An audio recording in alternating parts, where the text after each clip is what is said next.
Today I'm driving the 2022 Subaru WRX.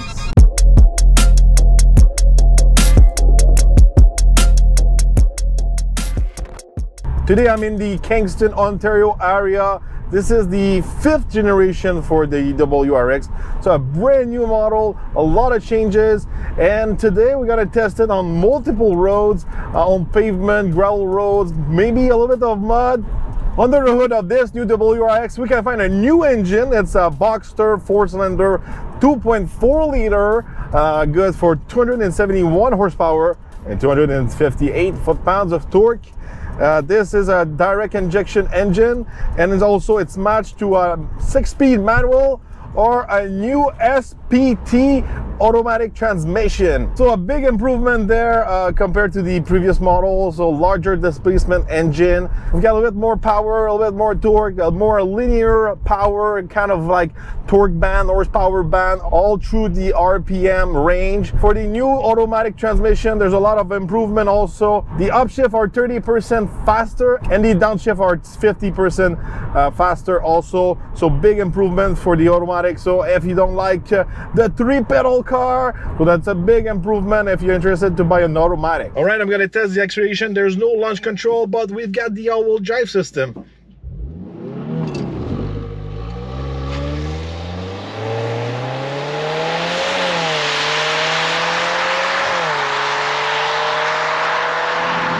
Yeah, you can do the 0 to 100 kilometers in about 5.4 seconds, around that.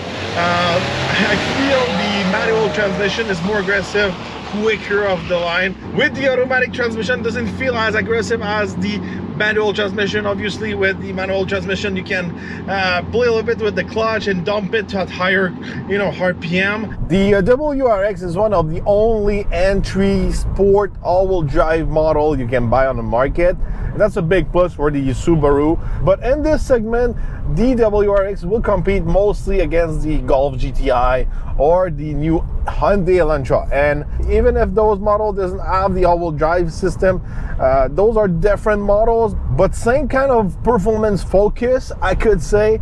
On the road, the suspension is a long travel suspension on this WRX. So when you get into those bumpy roads, rough gravel roads, some dirt roads, this is the car you really want. You don't want a GTI or an Elantra M to use those roads. And telling you the truth, here in Canada, most of our roads are pretty rough. So you want a nice suspension setup like this Subaru. You've got a nice mix of comfort, but with good handling. And on top of that, you've got the symmetrical all-wheel drive system. And this all-wheel drive system with that suspension really gets you planted on the road. I really like that. Now I'm really, driving into some, windy country road. And this is really where the WRX will come to life. It's really in those type of road, and I really like that. For sure, when you're driving something like the Elantra N with a super aggressive suspension, almost made for the track, it's always fun when you have really nice road or you go on the track. But on a daily basis, you get beat up, and at the end of the day, you get tired to be like shake around all the time. So from my point of view, I prefer this type of setup of suspension and handling. The WRX is really plain and simple. There's not a lot of gadget inside, I could say. There's not the new typical stuff you'll find in a performance model. And inside of an Elantra N, you've got those red buttons, you've got the rev match, you've got those screen with the spider web. You can modify, your exhaust, the way your engine's gonna behave, a bunch of things, even the suspension. In the WRX, you're not able to play with that. I wish we could maybe open a little bit the exhaust, having a rev match with the manual transmission. You can play a little bit with the automatic transmission. There's multiple modes you can play with to be sharper or more eco. But I wish, we had a little bit more. Back in the day, I think they were keeping those funky stuff, the cool stuff for the WRX STI. They announced there will be no WRX STI for this model, and the next STI is going to be a full electric. So maybe in this case, they should maybe spice up a little bit more the WRX with some, you know, cool stuff we can find at the competition to be a little bit more competitive in those gadgets the car enthusiast loves. Design-wise, a lot of big changes for the WRX in 2022. Brand new model, obviously, but the design was not, you know, appreciated by everyone online, especially some of the fans. They didn't like the new styling and all the big plastic parts all around this WRX. You know, after talking with the Subaru team, they explain every part of function. It's going to improve the stability of the car, the airflow and all that. Even the texture on those plastic parts, it's part of the airflow. And at Subaru, the function comes before you know, the design. And you know, I can live with that. From my point of view, you know, the Subaru WRX, it's really a rally car, and it should get those big plastic parts to protect the paint and all around the car. You know, when you're using this car in rough road, gravel road, muddy road, you don't want your paint to be chipped all the time. I like this WRX, got more rugged look to it. I like they're going back to the rally style, and, you know, not the tuner, you know, look like the Elantra N. I really like that. You know, in person, this car looks way better than on photo or online. You know, aggressive front end, still having the hood scoop on the hood. We've got some new lights. The tail lights are pretty cool. They wanted to make kind of like a lava look to those tail lights. Once they're turned on, it's really cool. And in person, they don't really look like a tail light from a Honda Civic. But overall, you know, I get the look, I get this update. From my point of view, I like it. I know it's not the cup of tea of everyone. We've got some nice wheels, darker wheels and all that. Some decent tires on this model. Also, really performance tires for the summer. You know, overall, you've got a great mix of like a rally car with the tuner car with daily practicality. If we step inside of this new WRX, brand new interior for 2022, it's a new model, obviously. We've got some nice touches in some kind of carbon fiber. We got some WRX logos all around. We've got some classic analog gauge in front of me. We've got a new big screen, 11.6 inches. The same screen you can find inside of the new Outback and other Subaru products. Works pretty well when you get used to it. It's quick and easy. I think it's a big improvement for the WRX. You know, back in the day, interior-wise, the interior was not up there with the competition. With those few, you know, improvement, I think that's a big step for the Subaru products. We've got some red stitching, a nice finish of suede in the doors and also on the seats. Those seats are pretty comfortable, kind of narrow for my type of body, but still more comfortable than any you know, super aggressive like seats you can find maybe in the Elantra N. Obviously, they're not my favorite seat. They're not like the level of the Golf R, but they're decent.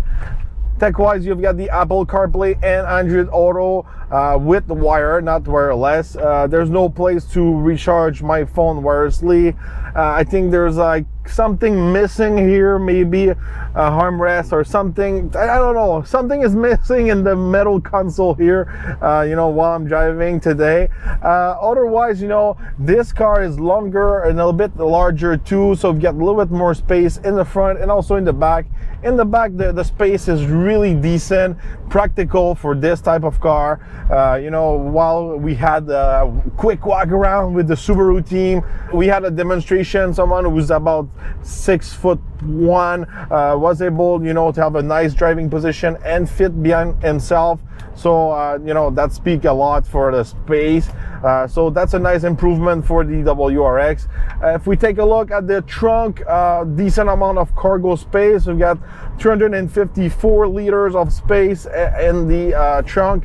Once again, you know, a little bit more cargo for this model because it's a little bit bigger model than the previous generation. Fuel economy wise, today I'm averaging around 10 liters per 100 kilometers. You know, normal type of fuel economy Probably, you know, when you do a little bit more highway stuff, you can go down under the 10 liters per 100 kilometers. You know, typical fuel economy for a Subaru with the full-time all-wheel drive, performance engine and all that. Obviously, probably a GTI or Elantra N will be a little bit better on fuel economy because those models are not all-wheel drive. But one thing you have to keep in mind, Subaru recommend using 91 octane fuel, so premium fuel.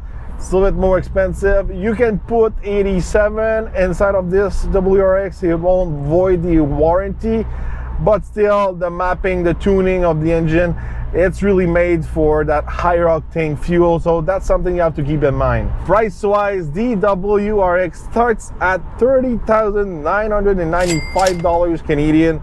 The model I'm driving today, it's the Sport Tech with the manual transmission. It's good for $39,295.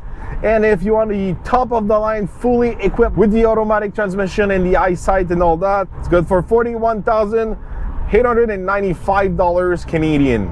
If you're looking at the base model, 30,000, a little bit more than 30,000, this is pretty cheap, you know, for an all-wheel drive car, practical, rugged, performance engine, you know, fun to drive. I think it's probably one of the only option out there, you know, with the all-wheel drive system, with that kind of packaging. Even if there's some competition out there, they don't offer the all-wheel drive. And I think in Canada, especially here with our winters and all that, this is a big plus, you know. I drove several, you know, front-wheel drive cars like the Veloster and the Elantra and all that. They were not great in winter condition. And you know, when you're driving your car all year round, you really appreciate having this symmetrical all-wheel drive system. Overall, I think the WRX is a really good improvement compared to the previous models. I think it's a really good value for the price. There's not a lot of other models who's gonna offer the all-wheel drive on the market. I like the rally rugged vibe this WRX offer. The only thing missing for me, it's really a little bit more drama, a little bit more exhaust note, a little bit more gadget to have more fun with it, rev match, some buttons, stuff you'll find a little bit more inside of end products or the GTR or even the Golf R and all that. That's the only thing really missing. Of course, you know, the aftermarket is gonna jump on these models and gonna offer a bunch of accessories and exhaust and tune and all that, and you can personalize it yourself. But still, I would like to have a little bit more spice from the factory. So let me know in the comments, do you like this new Subaru or do you prefer the previous models? I would like to see your opinion in the comments. Don't forget to subscribe, like and share, and we're gonna see each other on the next review.